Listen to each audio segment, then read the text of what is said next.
जैसे चंद्र सूर्यांचे ग्रहण ते तो सर्वदा प्रकाशमान, राहू केतू आड येऊन आमुचे नयन अवरोधिती, चंद्र सूर्या नाही बाध हा तो आमुचे दृष्टीस अवरोध, तैसे ज्ञान असे निर्बाध स्वयंसिद्ध स्वस्थानी, डोळा करी अवलोकन तयाची देखणी शक्ती ते ज्ञान, वरी पडळ वाढे ते अज्ञान तयाचे निरसन आवश्यक, ते पडळ अथवा सारा हस्तकौशल्ये दूर सारा, देखणी शक्ती प्रकट करा अज्ञान तिमिरा झाडोनी, पहा हे सकल दृश्यजात अनिर्वचनीय माया विजृंभित, हीच अनादि अविद्या अव्यक्त अज्ञान विलसित ते हेच, ज्ञान ही वस्तू जाणावयाची नव्हे ती विषय उपदेशाची, प्रणिपात परिप्रश्न सेवा हीची गुरुकृपेची साधने, विश्वाचे सत्यत्व महाभ्रम हेची ज्ञानावरण तम, निरसूनी जावे लागे प्रथम प्रज्ञान ब्रह्म प्रकटे तै, संसार बीजचे अज्ञान डोळा पडता गुरुकृपांजन,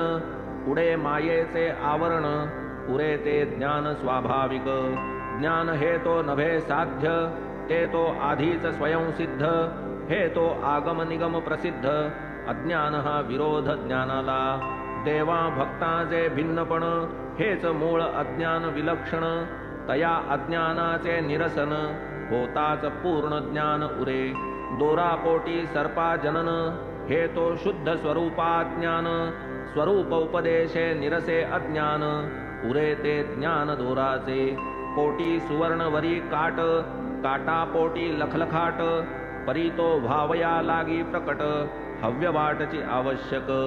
माया मूळ देह जनन अदृष्टाधीन देहाचे चलन, द्वंद्वे सर्व अदृष्टाधीन देहाभिमान अज्ञान, म्हणून जे स्वये निरभिमान तयान सुखदुःखाचे भान, विरे जै अहंकाराचे स्फुरण तैच अज्ञान निरास, स्वस्वरूपाचे अज्ञान तेच मायेचे जन्मस्थान, होता गुरुकृपा माया निरसन स्वरूप ज्ञान स्वभावे, एका भगवत भक्ती वीण किमर्थ इतर साधनी क्षीण, ब्रह्मदेव ही माये अधीन भक्तीच सोडवण तयाही,